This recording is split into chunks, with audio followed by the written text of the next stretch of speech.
Monday, February 27th. Call this meeting the Commissioner of the Wichita County to order. Everyone would stand. Commissioner Clinton is going to give our invocation. Good grace, this day, rain on this night, that we didn't have the super severe weather predicted, Lord. Thank you for your protecting hand around us. We just pray that you would give us wisdom to make the right decision, Wichita County. Would you give us discernment to do what's right always, Lord. I pray that you watch over, guide and direct us all. With our first responders, as they step in harm's way on our behalf. We just love you and thank you for loving us. Thank you for loving us. Jesus' name, in Jesus' name. Amen. Pledge to the U.S. flag.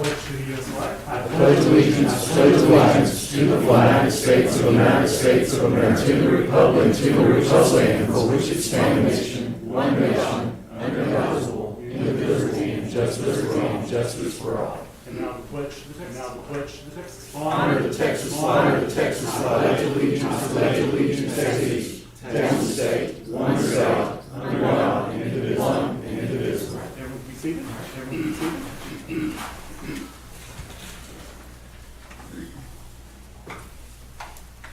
Alright, does anyone have any presentations they want to do? Alright, it is 10:04, and now we'll open up the meeting for the time of public comment. John, you want to come up to the podium? Good morning. Hope you all are having a good morning so far, aside from the noise. But being retired Navy, I'm used to that kind of noise. I'm John Skelton. I'm the Senior Vice Commander, Disabled Veterans Chapter 41. My commander, Joel Jimenez, sends his compliments.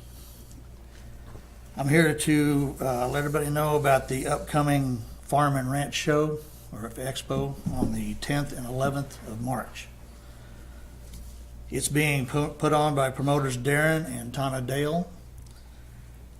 Friday, it will be running from 9 to 6, and Saturday 9 to 4. We have a free lunch for veterans and all those with military IDs on Friday the 10th at noon. Anybody else wants to show up? It's $10. And do we call that in, John? Do we register? You can. I thought I saw something. Yeah, I have a number for anybody that needs to call for the luncheon. It's Melba Flynn at 940-716-8610. Okay. Thank you. And the deadline for that, I think, for registration's tomorrow. It's tomorrow, yes. They got just get a rough head count, but anybody that shows up, any veterans that show up that want to attend the lunch, we're not going to turn them away. I mean, wouldn't hurt me to cut down on a portion or two. VA's got me on a diet, so makes it easy. It will be at the J.S. Bridwell Ag Center, the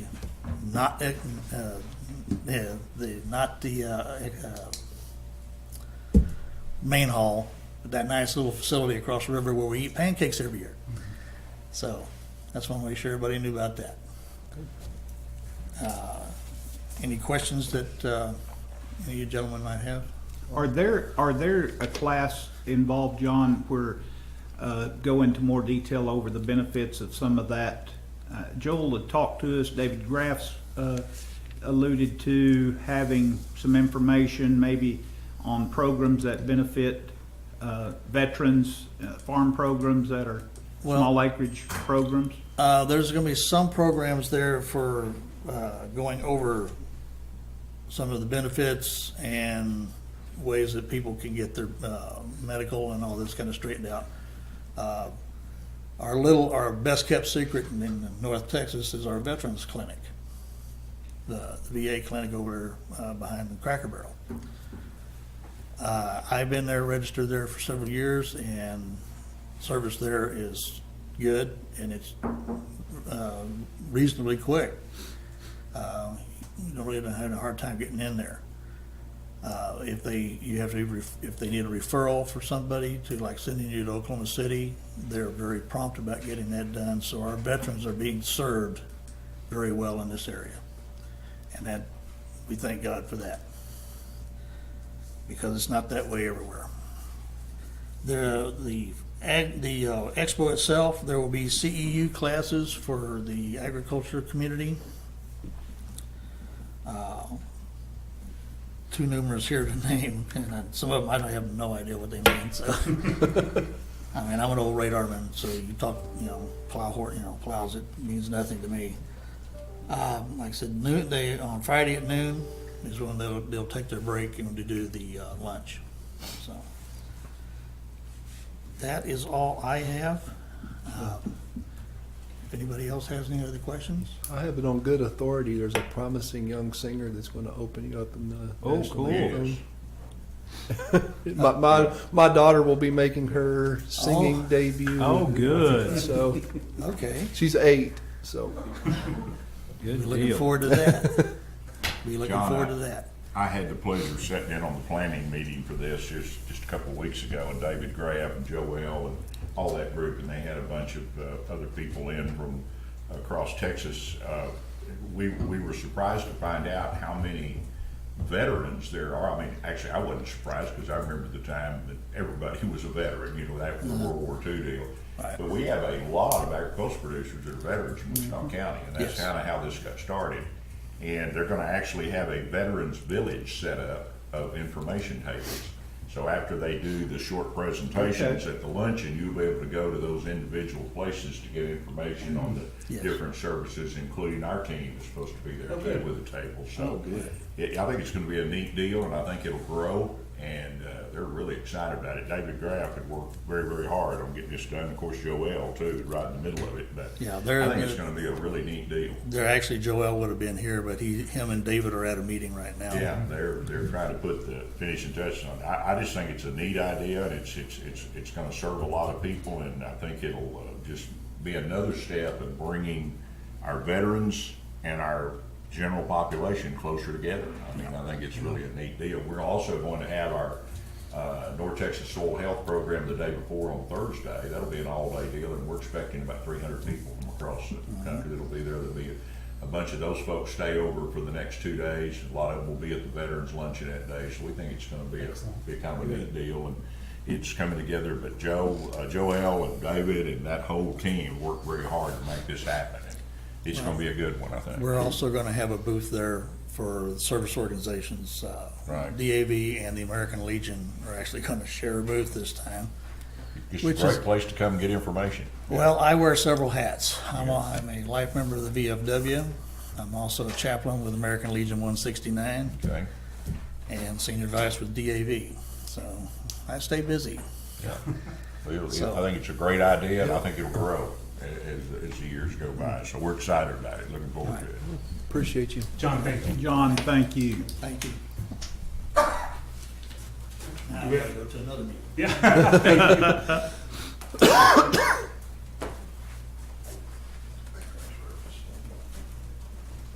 Morning, Joe. Maurice Gauthier. A couple weeks ago, I gave you guys a challenge to look over the absentee list and how many voters there was. I gave you a number. Did anybody prove me wrong? I guess no one did. Well, no, I think we're still looking. But I'm going through the absentee list, the people who requested absentee ballots, and how many mailed them in and how many actually voted.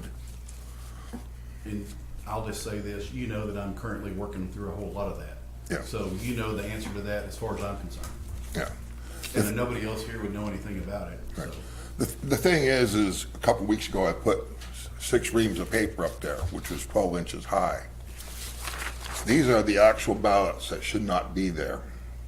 They aren't on the duplication list. These are unfolded ballots. When they're mailed in and mailed back, they're folded. We are looking at approximately 1,200 ballots here. the thing is when I started doing this, we had a list. And on the top of the list, it says, by signing, I am affirming that I have received a copy of the Wichita County Election Administration in-person inspection of election record policy and agree to abide by it. And every time I came, whether morning or afternoon, mine is in blue. And what I did is they would give me one batch at a time, and I would take it over to the table and go through it. My pen and paper were over at another table, so I count the ballots here, go over there, write down my number. When I was done with that batch, if it number matched what they had on the slip of paper, then I hand it back to them. If the number of ballots that I got did not agree, then I would ask them to recount them, and we would count them together. So we would confirm that that's how many ballots were in each batch. So this went on. And then I asked to look at the spoiled ballots. And I wished I brought up that thing where I said I wouldn't give them my name because the only thing on that list was the name. If I would have had that list, I could have cut a week off my time. But they dragged their feet, so I had to go back, make a list. Now, what it is when I pulled out these ballots, I went through all the spoiled ballot list and made sure that any of them that were on this list, I have a cheat list that I used, because you only have to look at the last 6 numbers, that if they were on this list, I put them back in as good ballots. Now, when I went through my list, Wait, I'm confused what you just said. okay, You said when you When had I a was going spoiled through- ballot, you when I put was them back going in through as these good unfo- ballots, so, when I was going through all these unfolded ballots, Okay. anything that was on this list, I put it back in with the regular ballots Okay, because okay. they are All people right, who I'll- voted, okay. right? All right, that didn't make a lot of sense to me, what, Okay. how, But, right, but thank you. yes. Thank you for If they were clarifying. on this list, they are actually people who voted. okay, got you. Okay. What happened was, when I started going through this list, I was finding numbers that were different. I was finding batches that were missing 3 ballots. A couple of batches later, I found 3 extra ballots in that one. Then I had one that was 1 ballot less, another one with 1 ballot less, one with 2 ballots less, one with 2 ballots less, one with 7 ballots less, one with 1 ballot more, one with 1 ballot less, one with 19 less, one with 13 less, and one with 1 more. So we are missing 40 ballots from when I originally looked at them. So anyways, on Monday, I left on the 16th, evening of the 16th, because 17th I was driving to Albuquerque because my granddaughter's birthday was on the 18th. When I came back on Tuesday, Monday was President's Day, when I came back on Tuesday, things weren't right. Things had been moved. And that's when I started finding all these errors in the ballots, missing. I also noticed there's a computer there with a camera, and the camera was pointing at me. When I started originally looking at these, there was a sheriff sitting across the table from me for the first week. And I guess they realized that this was a waste of the sheriff's county's money to have a sheriff there sitting with me.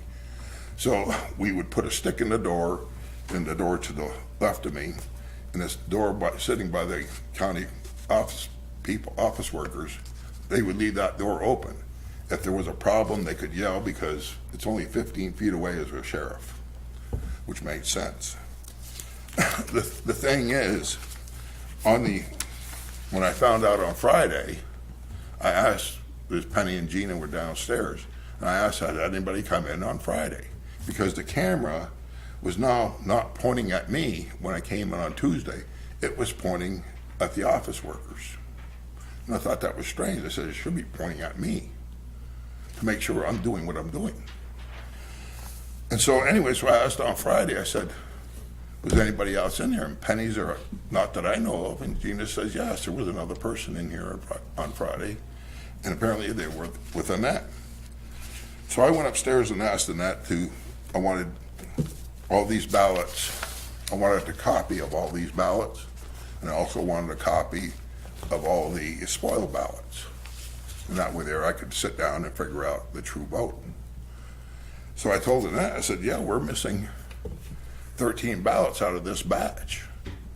And she told me, she said, well, I was downstairs with you and Penny, and you told her to remove them. I said, no, that's not true. I never asked Penny. So I knew something was fishy here. Now we got 40 ballots missing. There's something fishy here. We needed a full investigation, and whoever's doing, because Mickey had asked me to stop doing my stuff, and I felt, no, I needed to complete this. Because he had found extra ballots over in the warehouse in unmarked boxes, correct? I've never told you that. I have never told you that. You told me it took. No, I told you hold on, I'll make a public comment Okay. here in a minute, but you need to have your facts straight, because I have never told you that I located any other ballots. I've never told anybody that. You told me you I found some I unmarked found boxes. documents that might be relevant to your open records request. Right. And I asked you, I'll say it now, I asked you real nicely, I said, if I were you, I would wait until the county clerk's office and me are able to reconcile some stuff to save you the time and trouble, so you don't have to waste your time and go back and do it again.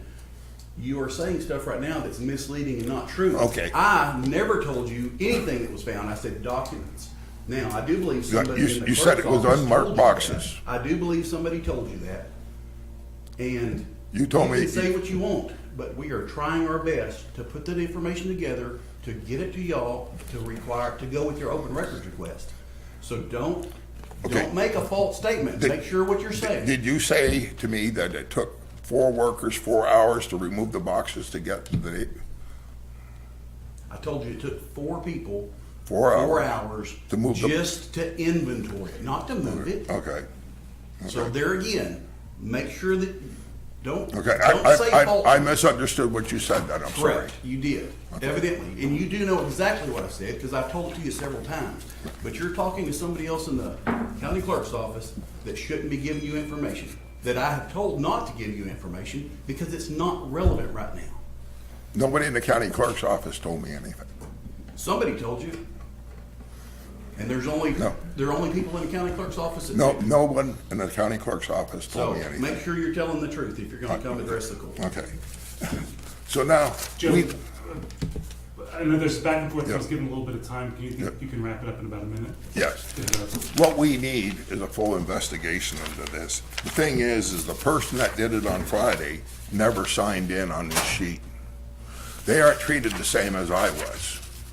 The thing is I had Penny, Gina, and Christina watching me, and also the sheriff. Now we have Annette watching, and something's not right here. We need an investigation by an agency outside of this county to investigate this before anything else more is done. Because what's gonna happen is this data is gonna get diluted. Thank you.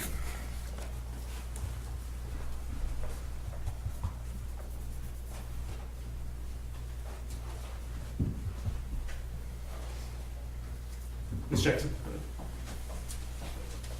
Morning, gentlemen. Good morning. Annie Jackson, for the record. I just wanted to come and clarify a few things that have happened between the last meeting and now. But first I want to start back with March 23rd. There was a meeting held here of 2022 in this location regarding an investigation that was taking place. That video was forwarded to me and placed on my Facebook page last night, and I've seen it before, but I've gone through it 3 times between last night and this morning, and there were some comments that were made. Annette Barfield was in here, Lori Bohannon and staff was in here, Jim was here, Judge Johnson, I apologize, that was rude. During that conversation, poll pads kept coming up quite frequently in that conversation, and I'm happy to forward it to any of you. And it's interesting how poll pad was so important that day when it comes to reconciling. In fact, Judge Johnson asked the county clerk's office, the staff, if a member of the public was to request anything, what is it that they should request? If they wanted to compare between the counts, what is it that they should ask for? Poll pad. Poll pad. Annette said poll pad is how she reconciles. So again, going back to disregarding poll pad information in the 2020 election of 2 locations, I still have not had an answer. I understand the votes counted. How did they get reconciled? How'd you reconcile them? Who did they match up to? How'd you verify? The complaint is not an implication of voter fraud. Not voter fraud. We've seen a lot of things go on. We see ballots that are missing, unaccounted for. We have duplicate ballots that are not done according to state statute. We have poll pad information missing from 2 different locations. And I know that a question of or statement was made here recently. I agree with you, but there's no remedy. There's always a remedy, especially in Texas. You actually can overturn an election when fraud has occurred, election fraud, as long as you have clear and convincing evidence. Well, if you have a law and you clearly have processes, procedures, and laws that were broken, how's that not clear? Now, how does that become an opinion over fact? I'm kind of confused about that. But I will refer you to Title 16, Chapter 276.013.014, clearly defines election fraud, and it's not related to voters necessarily. And you'll see in that list that there are some things that we've been complaining about that are on that list right there in that Title 16. Also, another thing that was mentioned regarding Kim Paxton's KPO 411 statement, that there were other counties who were suing him over that. I want to make sure that that's not just thrown and disregarded, because Title I gives public inspections, gives us the right to inspect those. So that's probably going to be a hard battle with those 3 counties. Unless you guys want to join that battle, I don't think that this situation should be taken anything less than serious and disregarded. I'm happy to forward you that video if any of you want it. And I'll just leave you with 2 things. A statement made by Dobie Kasab last week, and it's in the paper. It's too long for me to repeat. And regarding the pledge, one nation under God, with liberty and justice for all. Elections, without elections, fair, honest, integrity, upright, honest. What liberties do you have? What liberties do I have? That's the very foundation of our liberties, are our elections. It's serious.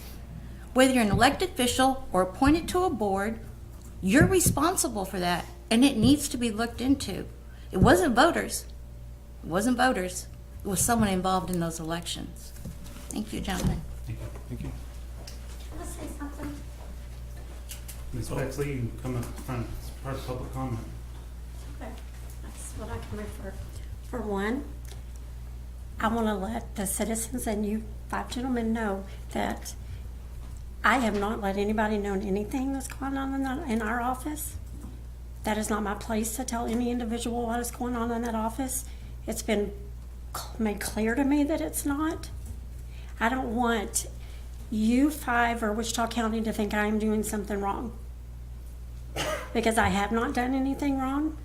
I did not take ballots out or have Joe take ballots out. I don't know where that came from, but I'm gonna find out. I don't know where it came from. He is correct. Things were moved around, but I do know other things were going on, per Commissioner Fincannon. I just don't like that pointed at, and I feel like it's being pointed at me, because it is. I didn't do anything, but here, y'all think if I'm doing anything, then you need to tell me, then I'll leave, because I have not done anything wrong. I did what I was told to do.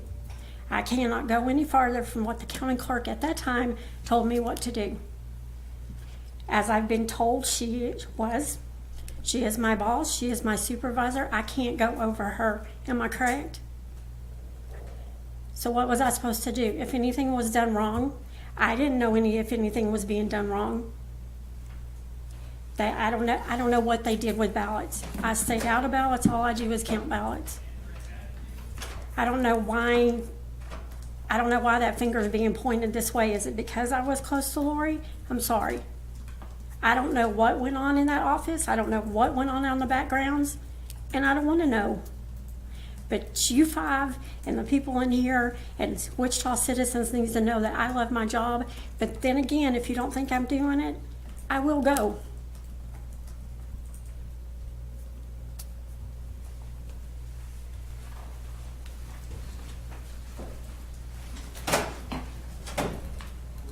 Does anyone else have public comment? Anyone via Zoom? All right, it is 10:28. We close this time of public comment.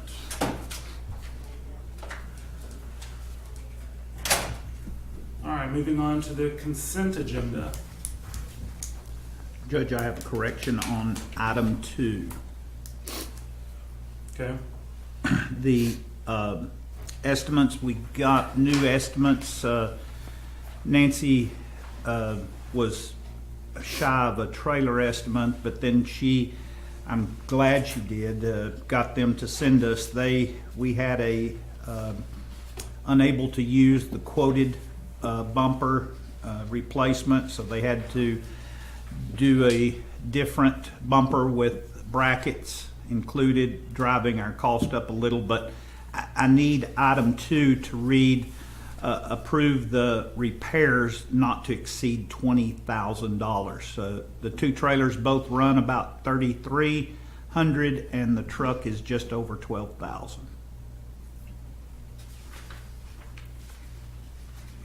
So you don't want to split them up, you just want to put it all together? All together, still in precinct 5. yes. Okay.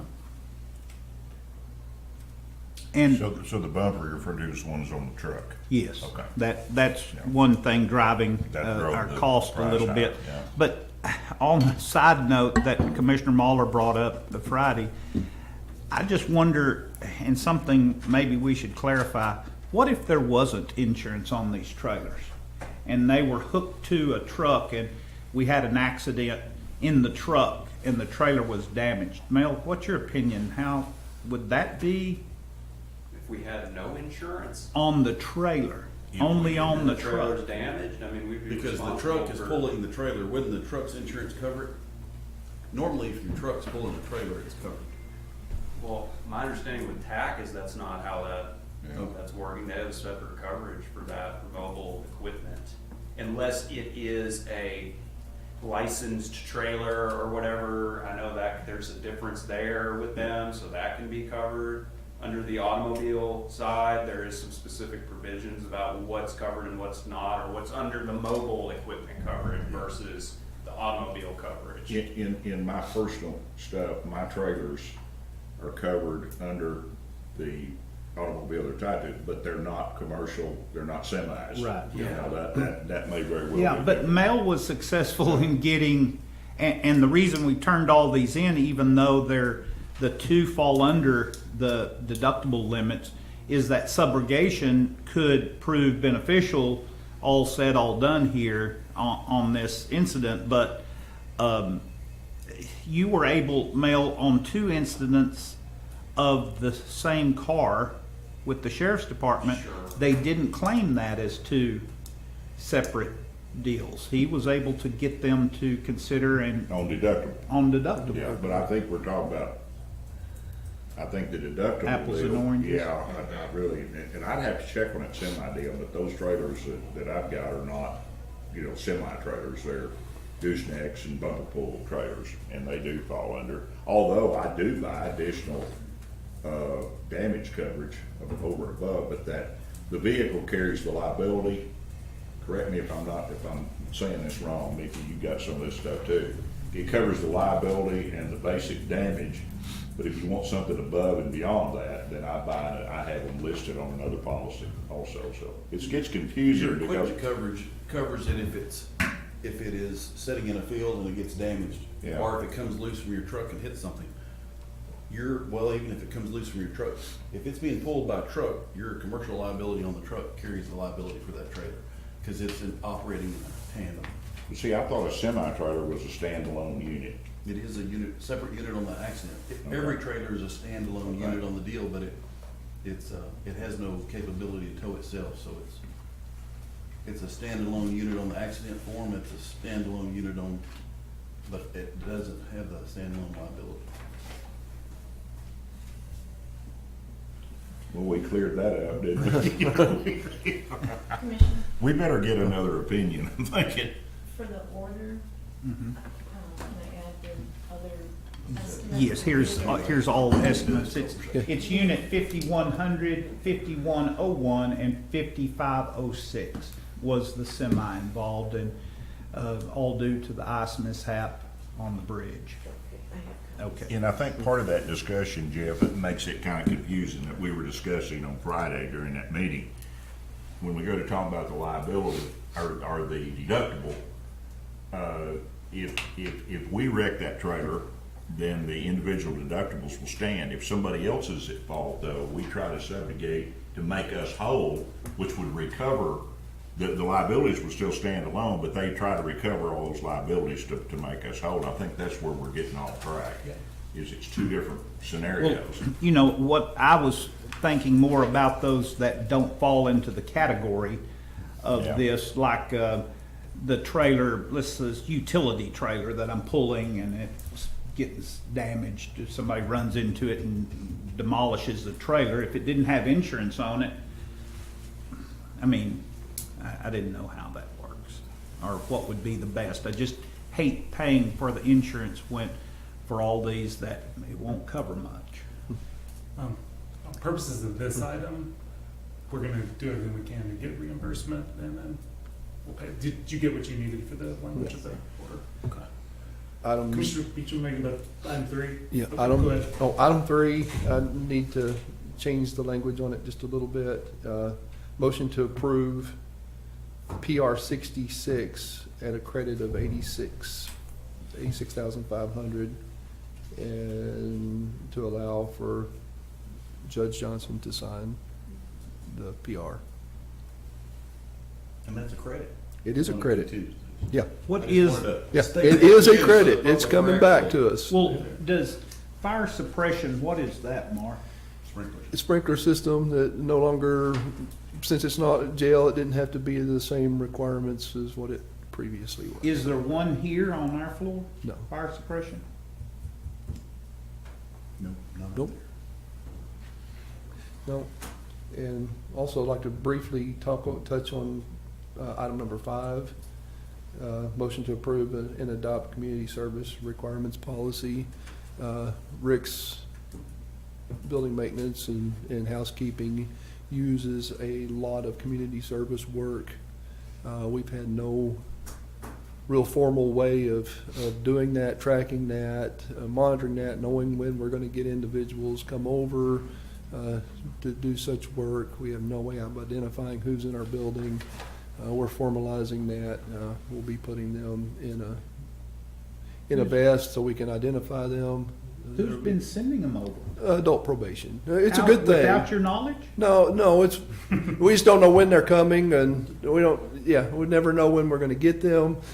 They just show up, hey, I'm supposed to meet Rick, or I'm supposed to meet Dora, and if we're right in the middle of something, we have to stop what we're doing, and this way it's formalizing the process, and actually identifying the people that are in our building, that they actually supposed to be here, and we have a set of rules to go by where they're supposed to be and when they're supposed to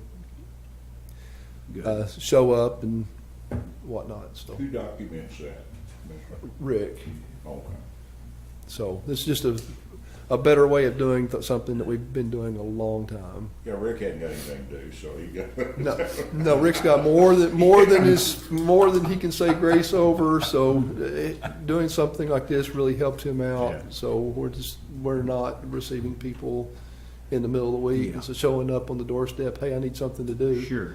So I think that's good. So we'll be a little more organized. And the more information on item 8, So, do you remember we contracted with, or we did the agreement with Detain to do an audit of Core Health's medical services? Okay.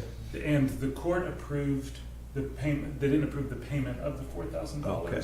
We just approved the agreement that had that in it. Oh, okay. So this would be authorizing the payment of that Gotcha. mobilization fee. I talked to Bill Bryan late last week. They've been back and forth with Detain. Everyone's working well together to get them the information they need. And Good. this is What just that getting them is. started. Okay. Well, I'll make the I motion have a to. question on number 7, Okay. and there's no follow-up on the back. Yeah, so, and I visited with John about this over the weekend. As he's not in town right now because he's handling the trial in Fort Worth. But he said that he would be perfectly happy to have this pulled down and to visit, so when he could come to court and address the court and answer Because questions. the way this is written, the wording is what bothers me. Because basically it's saying that we'll approve anything that he wants over 5,000. It Well, just says I thought it's At up. or above? at or above $5,000. So he Well, just, I don't think he means that. well, the way it's worded Yeah. is not really applied. Yeah, and I think that the language on this one was less than clear. And when I talked to him, that wasn't his intent. Let's just get a blanket. Well, that's, I mean, Yeah. So- if you look at the back, that, Right. and you look at this, it's like, that's Well- just it's open check. Would that cause him any difficulty as to what he's got going right now? Nothing what he's got going right now. So I think what we'll do then, if the court's good with it, let's Pull it. pull that off. Number 7? With that, I'd second it I don't think we have an original motion. He did. I did. Oh, Yeah. okay. Okay. Do we have any public comment on the consent agenda, either via Zoom or in person? Okay, we have a motion by Commissioner Watts, a second by Commissioner Fincannon to approve the consent agenda as amended. All in favor, please signify by saying aye. Aye. All opposed, same sign. Motion carries 5-0. All right, moving on to general business. Item number 1 is open and take action as necessary on truck bids. We had originally reached out to Buy Board, and then we couldn't find exactly what we were wanting. This bid comes from Pruitt Ford, the first one here, and I might point out that it's right in line with our Buy Board, which is surprising to me, but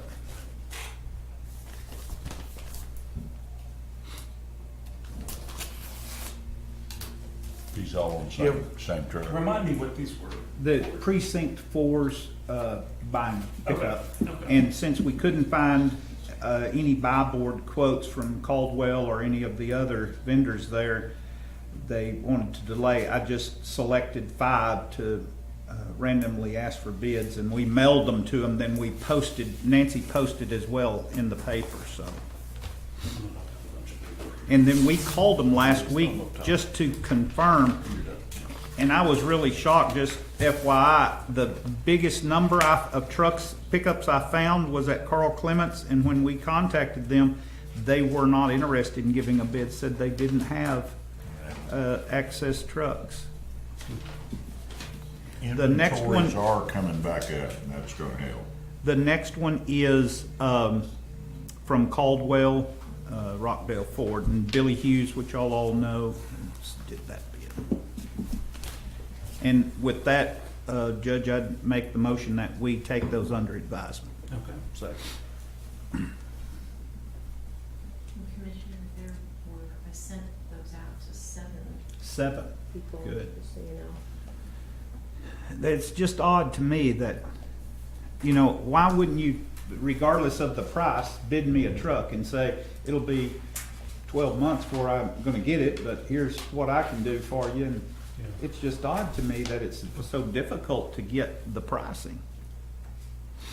All right, so we received 2 bids, one from Pruitt Ford and the other from Caldwell Rockdale Ford. And the motion by Commissioner Watts and seconded by Commissioner Fincannon is to take those bids under advisement. Do we have any public comment on this item? All right. All those in favor, please signify by saying aye. Aye. All opposed, same sign. Motion carries 5-0. All right. Item number 2 is, review and approve the regular bills for payment. Order county treasurer to disperse payroll and bill payments within 72 hours via U.S. mail, FedEx, UPS, or electronically unless directed otherwise, or may be picked up and ledgered in the treasurer's office. So moved. So, Will this include the GT distributors check that did not go out last week?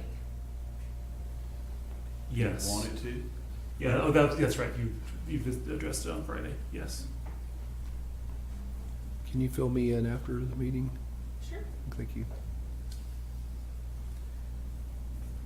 All right, we have a motion to approve by Commissioner Watts, seconded by Commissioner Fincannon. All those in favor, please signify by saying aye.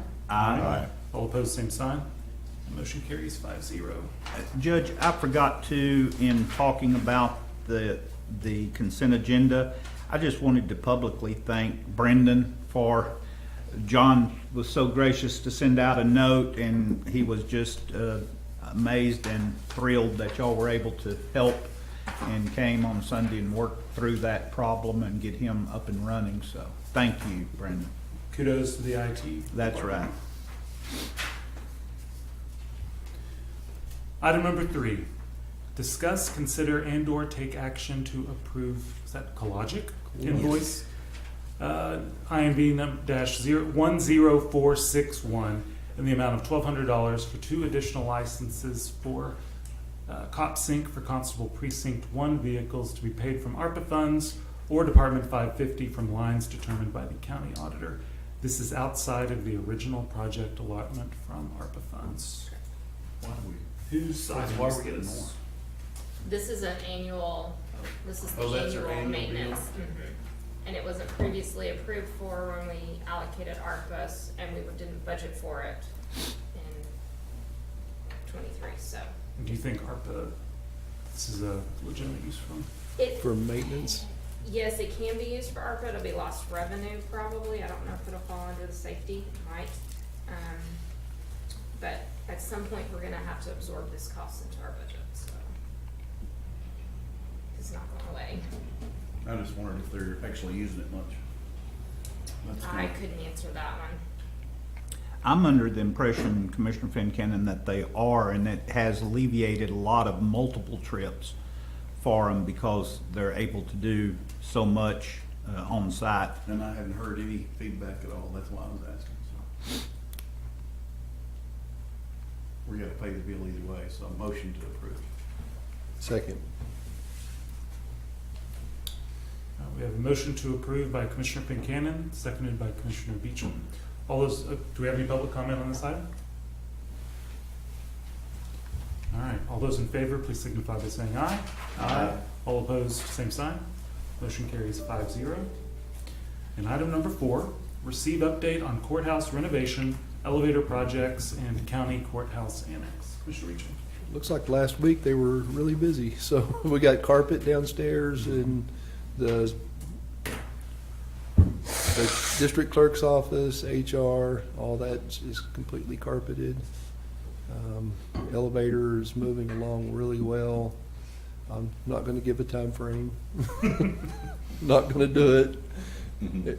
The news is good, I'll say that, on the elevator front. We have Right. elevator doors. The news is good. I saw them. But, yeah, things are moving along. Annex project, if you've driven by, the north wall is looking fantastic.